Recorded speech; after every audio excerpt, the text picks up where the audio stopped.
তো হ্যালো বন্ধুরা, আমার নাম হলো আকাশ। তোমরা সবাই কেমন আছো? আশা করি তোমরা সবাই ভালো আছো। আজকের ব্লগটা শুরু হচ্ছে এখান থেকে। এখন কিন্তু বাজে তোমার 9টা বাজে, সকাল 9টা। আর আমার কিন্তু বিছানা কিন্তু এখনও কোনো কিছু গুছানো হয়নি। দেখো সব উল্টো পাল্টা করা আছে। তো আমার কিন্তু বিছানা কিন্তু গোছানো হয়ে গেছে। আর আমি কিন্তু এখন খেতে যাব। আমার কিন্তু ভীষণ খিদে লেগেছে। রাত্রিবেলা কিন্তু আমি ভাত খাইনি, সেজন্য এখন ভাত খেতে যাবো। আর দেখি কী রান্না করেছে, চলো তোমাদের দেখাবো। তো আমি এখন কিন্তু বেরিয়ে গেছি ডাইরেক্ট। একটু জলদি আসে, খুব খিদে লেগেছে। তো জগে জল নেই দেখতে পাচ্ছ, সেজন্য আমি জলটা ভরবো কলসি থেকে।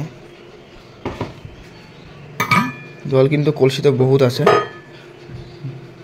ঠান্ডা জল কিন্তু ভরা হয়ে গেছে। আর আমি এটা কিন্তু এখন বন্ধ করে দেবো। আর আমি জগের মুখটা বন্ধ করে দেবো। ঘর দিকে যাব। আমি কিন্তু ভাতটা ঘরে খাবো, ঠিক আছে? কেননা বাইরে টিনের ঘরে প্রচণ্ড পরিমাণে গরম, রোদ্দুর প্রচণ্ড পরিমাণে গরম, সেই জন্য আমি ঘরে চলে এসেছি। ফ্যানটা অন করে দিলাম। আর রান্না কিন্তু হয়েছে তোমার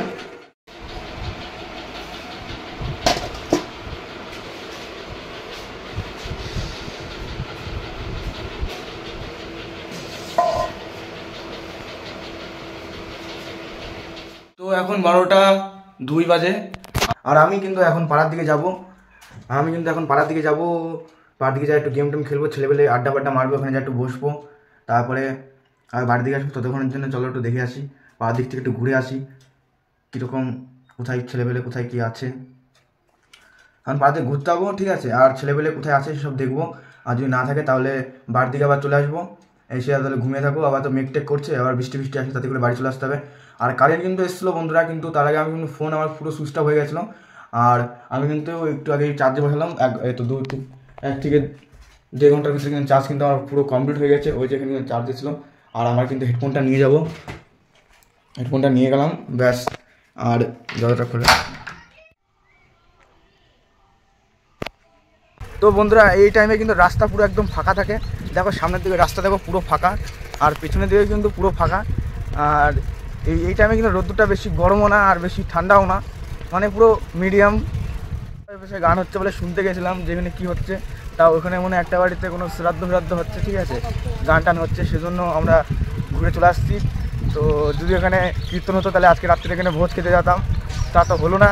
তা আমরা এখন বাড়ির দিকে চলে যাচ্ছি আমরা। আর তার সঙ্গে একটা বন্ধুর সাথে দেখা হলো, নাড়ু।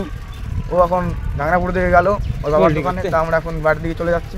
তো কাকা কিন্তু চলে গেল, আর আমি কিন্তু এখন স্নান করবো বলে বাড়ির দিকে চলে এলাম।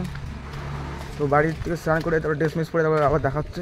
বাড়িতে আসি, আর আমার কিন্তু এখন খুব গরম লাগছে, সেজন্য আমি গেঞ্জিটা খুলে ফেললাম। তারপরে ক্লাবের দিকে যাব ততক্ষণের জন্যে ভাই। আর তার জন্য আমি কিন্তু আবার চার্জেও বসাবো ফোনে কিন্তু আমার চার্জও নেই। গেম খেলেছি, পাবজি খেলেছি, তো ফুল আলো বাড়িয়ে, সেই জন্য ফোনে বেশি চার্জও নেই। তা ফোনে চার্জে দিয়ে তারপরে স্নান করতে হবো, তারপরে খাওয়া দাওয়া। তো বন্ধুরা, এখন কিন্তু আমি স্নান করা হয়ে গেছে। এখন আমি পাড়ার দিকে যাবো, পাড়ার থেকে আমি ক্লাবে যাবো। তো বন্ধুরা, এখন কিন্তু আমরা কালভৈরবের ওদিকে যাব। আমরা ক্লাব থেকে কেবল সাইকেল নিয়ে বেরিয়ে পড়েছি, কালভৈরবের রাস্তার দিকে যাব। তো বন্ধুরা, এখন আমরা কিন্তু কালভৈরবের রাস্তার সামনে কিরকম লোকজন ভিড় ভাট্টা দেখতে পাচ্ছি। এটা কিন্তু কালভৈরবের মাঠ, ফুটবল খেলা। আমি কিন্তু এখন বাড়ি চলে এসেছি কালভৈরবের থেকে। কালভৈরবে কিন্তু আমি বসে গেম খেলছিলাম। তা আমি গেম খেলে এত মন ঢুকে গেছে, ঠিক আছে? তা সন্ধ্যেবেলায় আমি বাড়ি থেকে এলাম। তা এসে দেখছি বাবা দেখছি আমার জন্য দই এনে দিয়েছে, ঠান্ডা দই। তাই এখন ঠান্ডা দইটা খেয়ে, ঠিক আছে, ব্লগটা এখন আমি এখানে শেষ করলাম। আর রাত্রে খাওয়া দাওয়াটা তো দেখাতে পারবো না, ঠিক আছে? রাত্রে রুটি করবে, সেখানে আর দেখালাম না। এখানে ব্লগটা আমি শেষ করলাম বন্ধুরা, টাটা বাই বাই। আর দইটা কিন্তু এখন খেয়ে নেবো, ঠান্ডা দই তো, নাহলে গরম হয়ে যাবে আবার।